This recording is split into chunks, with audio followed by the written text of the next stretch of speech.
오늘도 여러분들과 여러분들의 가정 위에 부활의 번세가 넘치고 은혜가 넘치기를 예수님으로 축원을 드립니다. 부활주일을 지난 첫 주일입니다. 이 부활 예수께서도 안식 후 첫날 저녁에 나타나셨다. 오늘 본문에 그렇게 기록되어 있고, 또 그 다음 주일 여드레 후에도 다시 나타나셨다고 기록되어 있습니다. 그래서 제자들이 긴가민가했던 마음속에 예수님은 부활했다는 사실을 힘있게 새겨 넣으셨어요. 오늘은 부활 주님의 방문이라 이런 제목을 가지고 은혜를 나누는 시간 되기를 바랍니다. 먼저 생각할 것은 무덤에 갔던 여자들로부터 이 제자들이 너무나 놀라운 소식을 들었죠.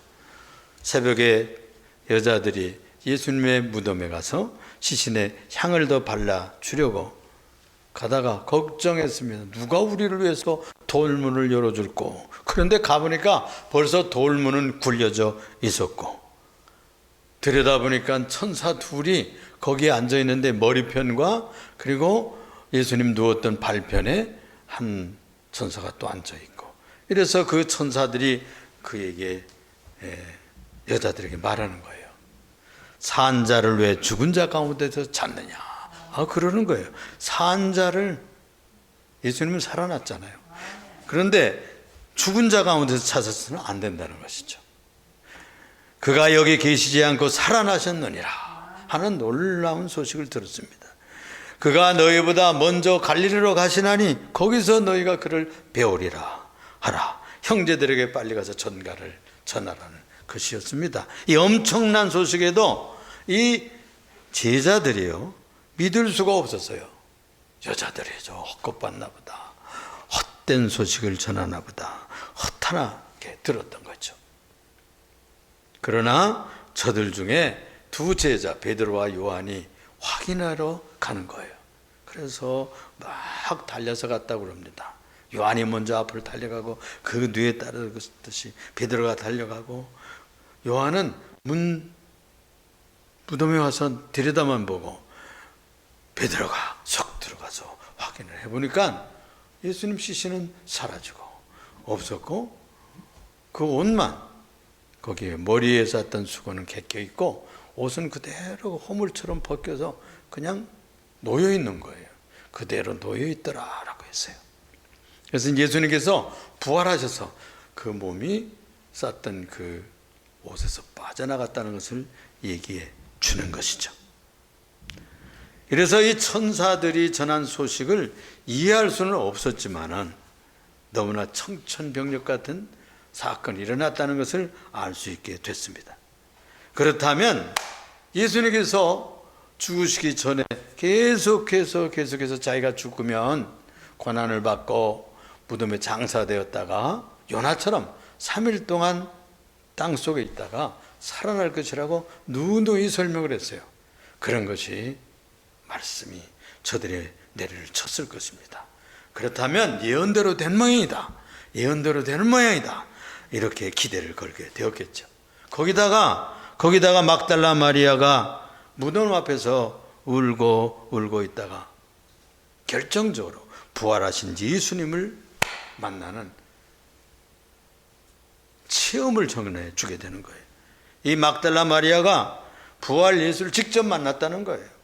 그래서 허탄한 듯이 들렸던 그 얘기가 차츰 더 진하게 확실하게 되어가게 되는 것입니다. 이렇게 엄청난 그리고 놀라운 증언이 계속되니까 나중에는 베드로에게도 나타났다는 것입니다.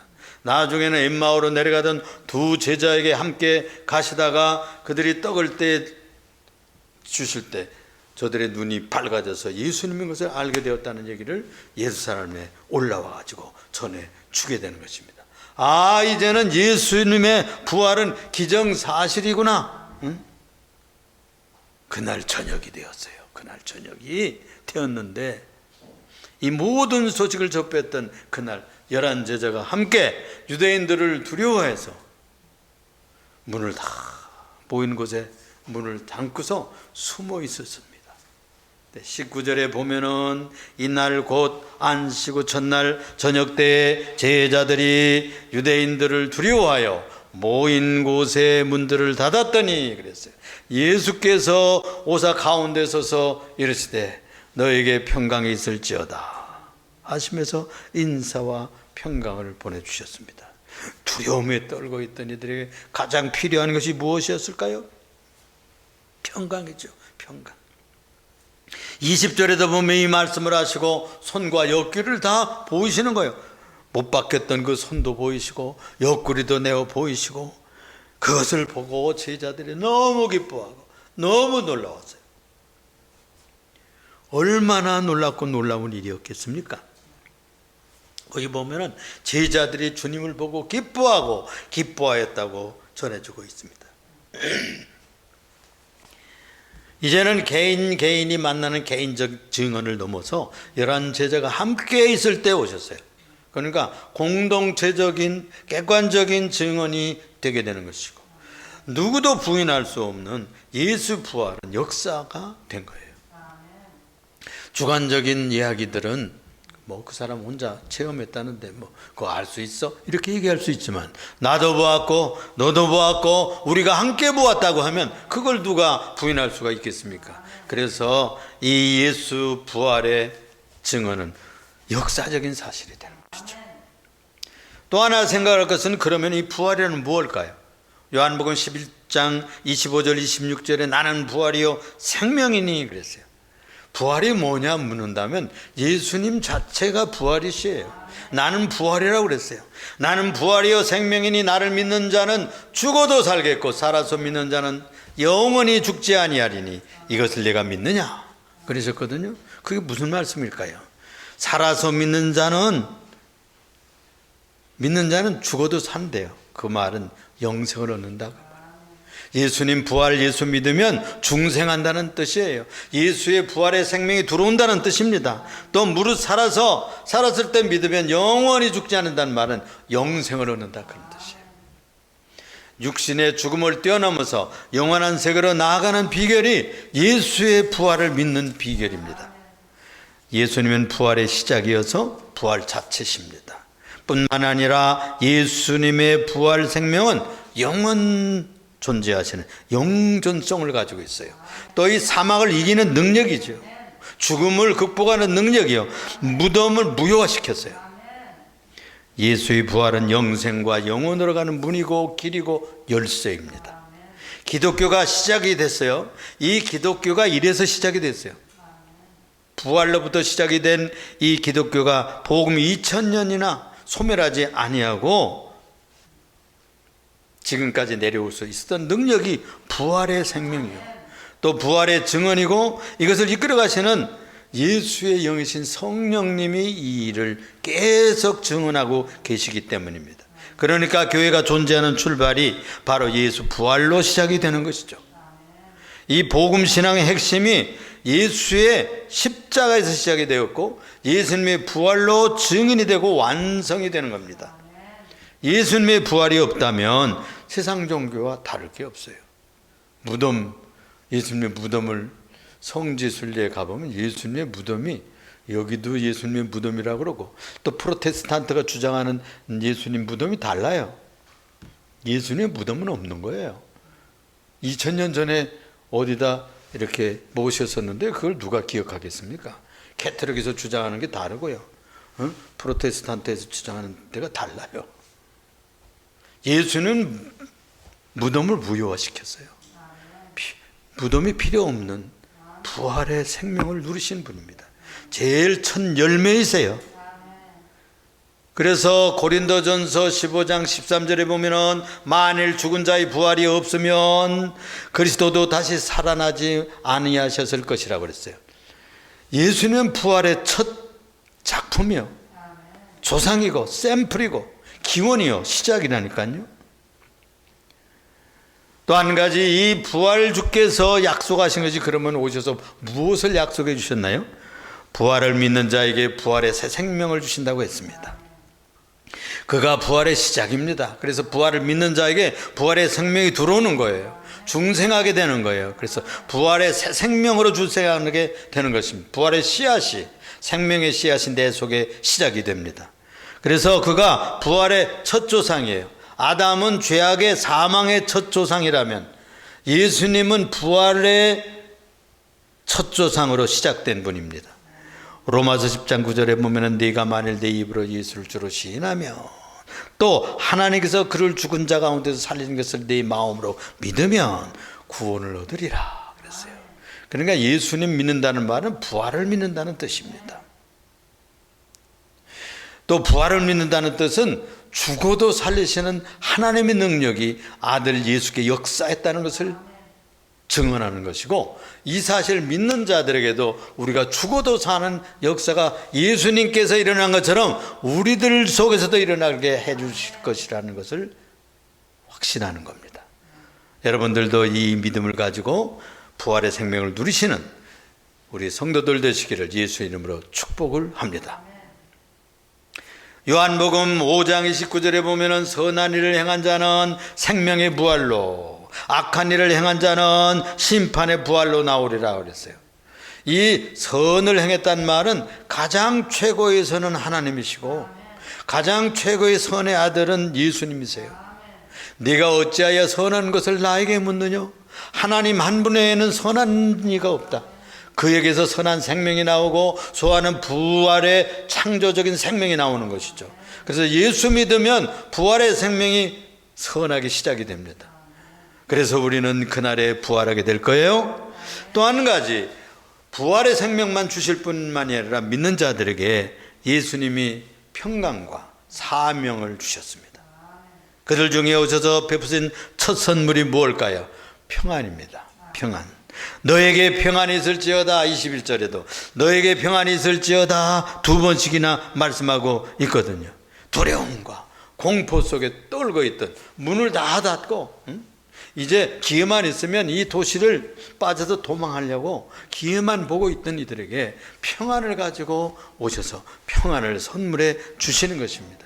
이것은 샬롬 그러셨다는 뜻이에요. 샬롬의 축복을 주셔요. 예수 믿고 예수님을 모시고 사는 사람은 마음이 평안해집니다. 예수님이 오시면 마음에 평화가 와요.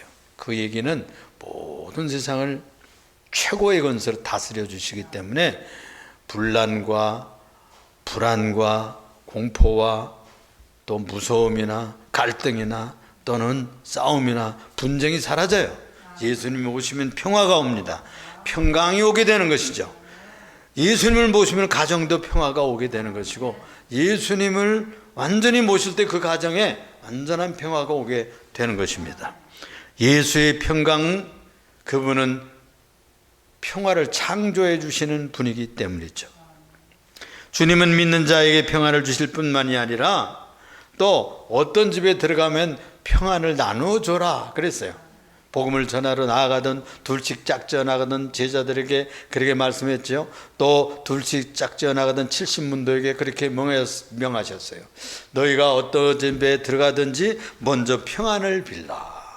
그러면 그 평안이 그 집에 머물 만한 자격이 있으면 그 평안이 그 집에 깃들인다는 거예요. 그러나 만일 너희를 영접하지 아니하고 그 평안을 받을 자격이 없으면 평안이 누구에게 돌아온다고요? 평안을 빌어주었던 그들에게 다시 돌아올 것이다 라고 말씀해 준 것입니다. 우리는 평안의 제자들이에요. 평강을 나누어주는 사람들입니다. 평안을 창조해주고 선물하는 주님의 제자들인 줄로 믿습니다. 이렇게 먼저 평안을 빌라 그래서 그랬어요. 평안을 빌어야 돼요. 21절 하반절에서도 보면은 아버지께서 나를 보내신 것처럼 나도 너희를 보낸다 이렇게 말씀했어요. 이 말은 제자들 다시 파송하시겠다는 뜻입니다. 예수님은 가시면서 왜 제자들을 지상에 남겨두셨습니까?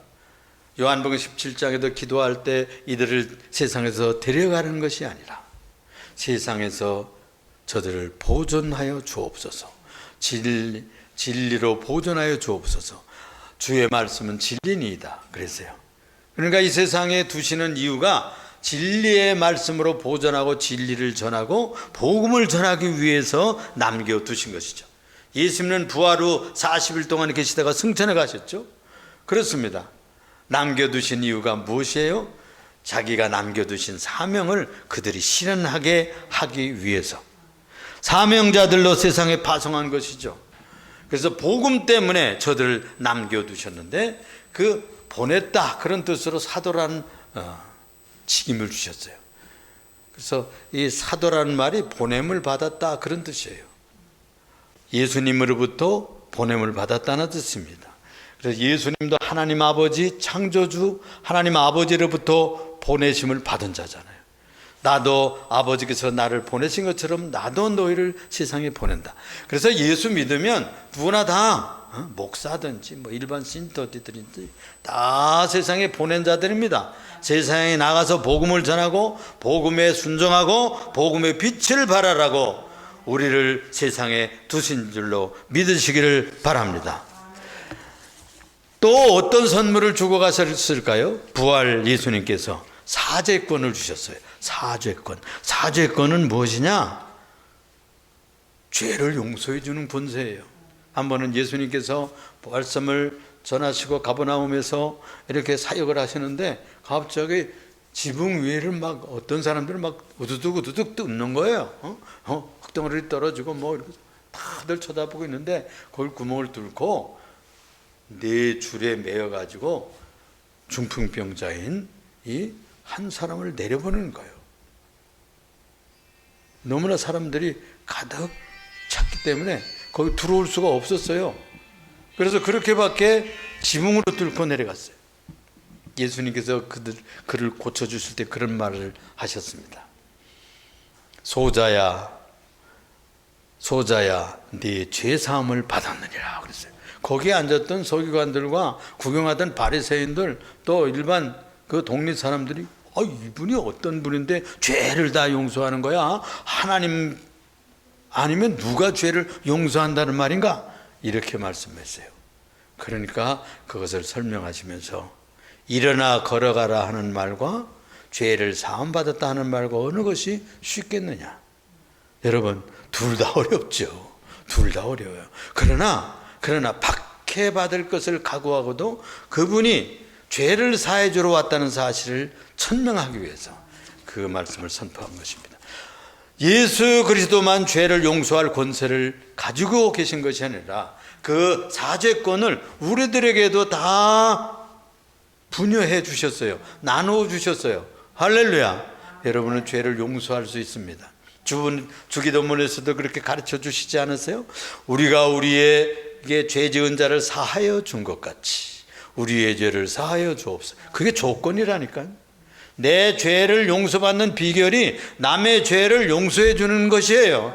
그래서 남을 용서하고 남을 이해하고 남을 사랑하는 것이 나도 이해받고 사랑받는 비결인 줄로 믿으시기를 바랍니다. 이 말씀을 하시고 그들을 향하여 숨을 내쉬며 이르실 때 성령을 받으라 그러셨어요. 이제 또 한 가지 선물을 주셨는데 성령입니다. 세상에 보내실 때 그냥 보내시지 않았어요. 능력을 주어 보내시는 것이에요. 주의 신을 부어 보내시는 거예요. 성령 충만하게 해서 제자들로 파송해서 복음을 전파하게 하시는 겁니다.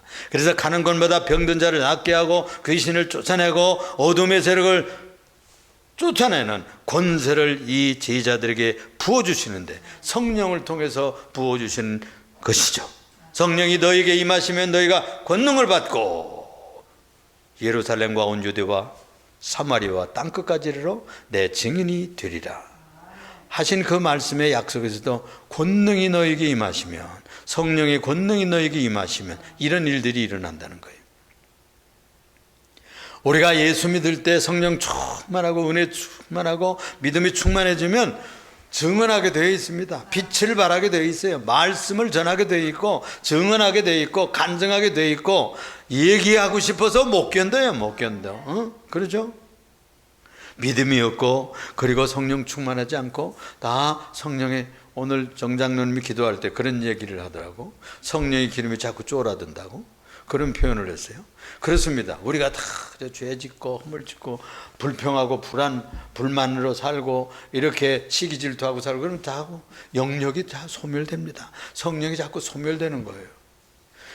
우리가 회개하고 주 앞에 나와서 말씀 듣고 기도하고 성령을 사모하고 또 주님이 주시는 은혜를 늘 사모하면 성령이 충만해져서 에너지가 충만해져서 복음을 힘있게 권세 있게 전할 수가 있는 줄로 믿습니다. 그러기 위해서 우리에게 성령을 부어 주시는 줄로 믿습니다. 오순절 날이 있을 때 그들에게 성령이 폭발적으로 임해가지고 새로운 교회가 힘있게 출발하는 동력이 되었던 것을 우리는 기억하게 되는 것입니다. 그렇습니다. 우리가 이 부활 예수님 믿으면 성령 충만해지고요, 사죄권을 발휘할 수가 있어요. 즉 남을 용서하고 싶어서요 견딜 수가 없어요. 그런데 우리가 은혜 받지 못하면 용서하기가 힘들어요. 내가 다 용서해야 돼. 그냥 그건 내가 못 잊어버리겠어 하고 막 이런다니까요. 그런데 우리가 성령 충만해지고 은혜 충만해지면 용서할 수 있습니다. 용서의 권세가 우리에게 와요. 사랑의 능력이 오고 이해의 능력이 오고 용서의 권세가 물밀듯이 와서 그들을 다 용서하게 됩니다. 할렐루야. 이런 멋있는 신자들이 되시기를 축복합니다. 마지막으로 한 가지 더 말씀을 드릴 것은 부활 예수를 보고도 믿지만요 보지 못하고 믿는 자들이 더 복되대요. 12 제자 중에 하나로서 디드모라 하는 이 도마가 있잖아요.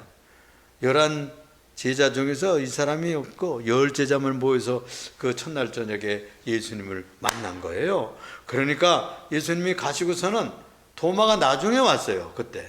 그러니까 도마에게 증언을 한 겁니다. 우리가 예수님 만났다고, 이런 일이 어떻게 일어날 수 있느냐고 기뻐서 간증을 하고 증언을 하니까 무슨 소리야, 못 믿어 나는 내 손가락을 예수님 손에 못자국에 넣어보고 옆구리도 만져보고 이렇게 아니하고는 난 못 믿겠어. 그렇습니다. 그런데 여드리가 다시 지나고 예수님이 도마가 있을 때 다시 오셨다는 거예요. 도마가 있을 때 다시 오셨어요. 왜 오셨을까요? 이 도마에게 믿음 주려고 오신 거예요. 믿음 주려고 오신 거예요.